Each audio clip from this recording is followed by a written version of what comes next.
Здравствуйте, добрый день.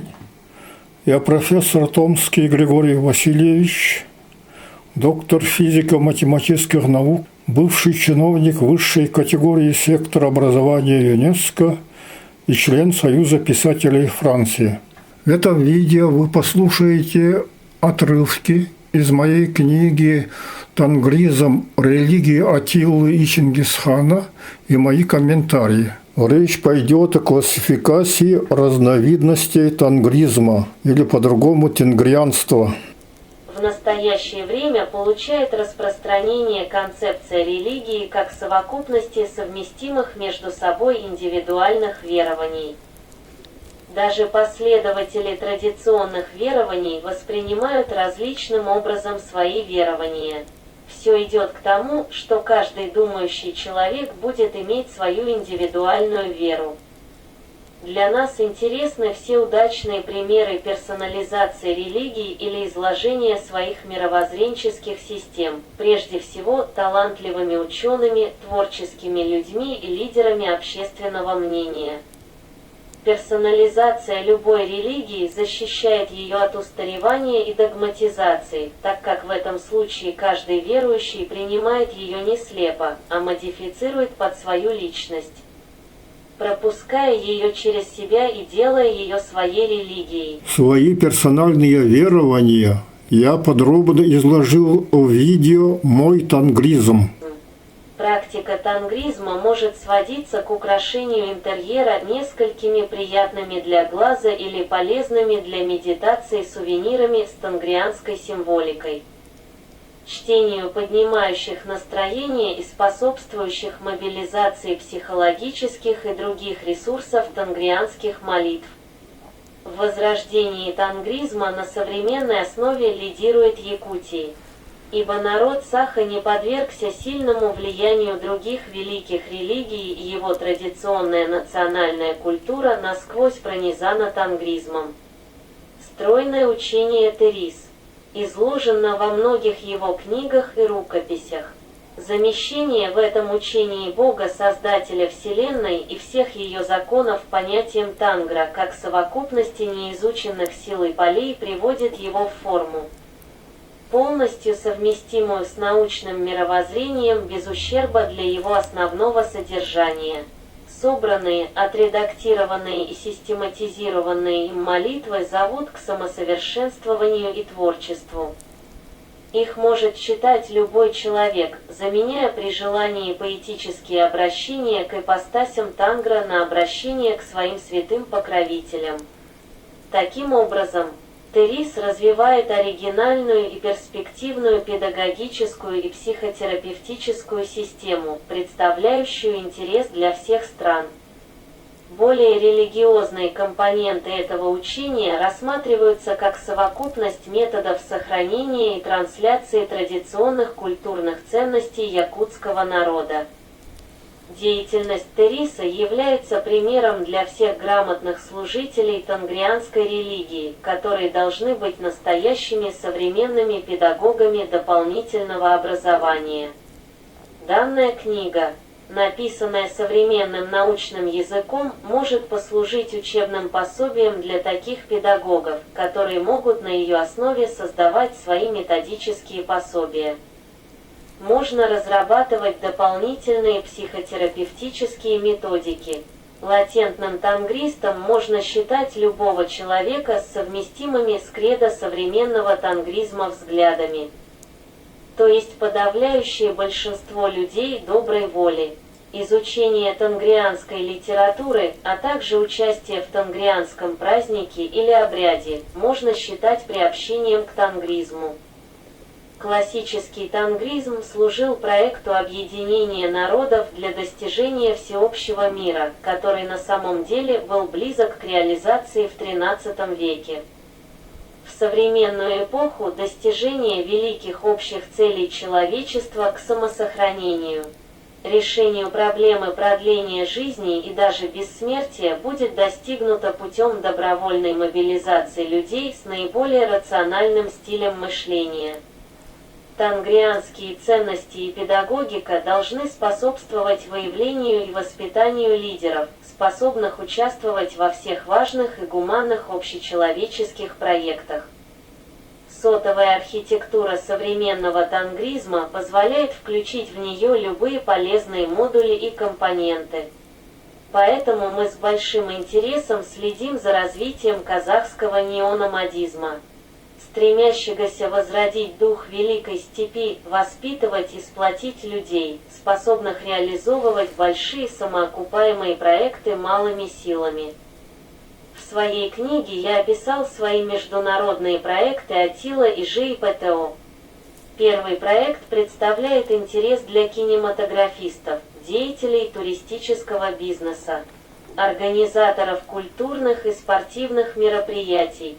Проект ЖИПТО является пилотным проектом созданных мною творческих организаций Международной Федерации Фиджип и Международной Академии Конкорд, членами которых являются педагоги, художники, математики, организаторы массовых мероприятий и другие творческие люди из разных стран. В деловом плане тангризм можно рассматривать как корпоративную религию творческих и предприимчивых людей, а высокое имя Тангра как общий священный бренд потомков степных народов и всех сотрудничающих с ними людей доброй воли. Считаю, что описание своего мировоззрения и проектов является одним из самых полезных видов творчества. Такое описание может быть начато в детстве. Содержание модулей, ясность изложения, степень знания языков, уровень научной и математической культуры будут много говорить о личности авторов. Поэтому такие оригинальные творческие презентации будут полезны для подготовки и отбора участников различных проектов. Степные народы были немногочисленны, поэтому ценился каждый человек, который обладал широким набором жизненных умений и знаний, что позволяло им одерживать большие победы малыми силами. Для больших народов отдельная личность представляет меньшую ценность и обычно не смеет выходить за пределы своей специализации, в которой он может достичь совершенства. К тому же они редко хорошо говорят на других языках и часто страдают комплексом самодостаточности. Об этом говорил в своем докладе на конференции ЖИПТО в ЮНЕСКО профессор Роберт Пажес. Мы уже видели большую пользу интеллектуальной метаигры ЖИПТО. Но почему эта возможность к нам приходит от якутских педагогов, руководимых исследователем и изобретателем Григорием Томским? Вероятно, якуты находятся в эргогической стадии, они практикуют самообразование в гораздо большей степени, чем в более старых очагах цивилизации. Отсюда вытекает вынужденная свобода выбора и инициативы. Вероятно, именно этого не хватает культурам, больным своей достаточностью, то есть верой в свою достаточность и недостаточность других.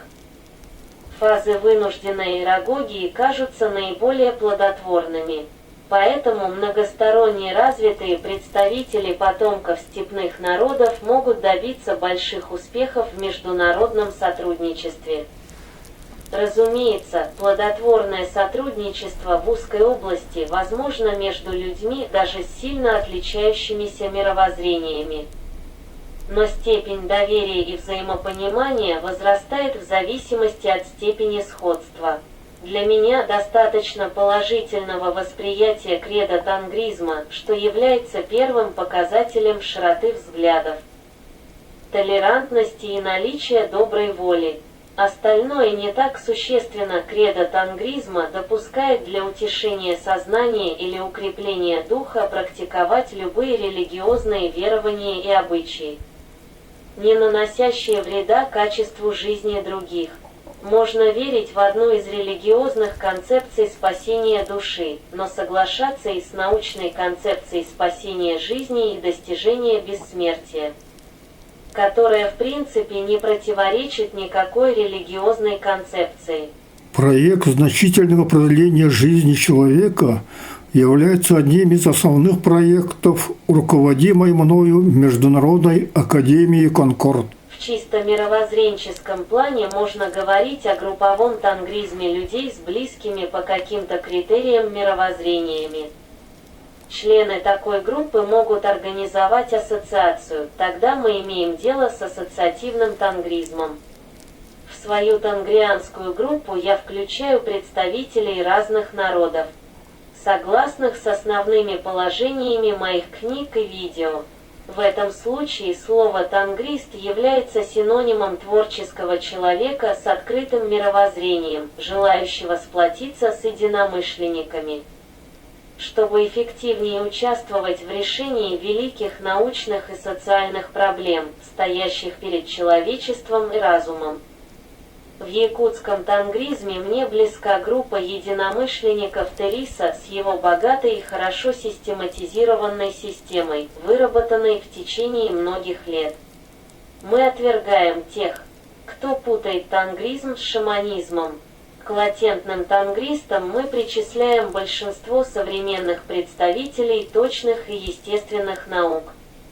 Современный тангризм с его сотовой архитектурой, естественным и универсальным базисом можно классифицировать как метарелигию или мегарелигию, состоящую из совместимых с научным мировоззрением персонализированных и групповых религий.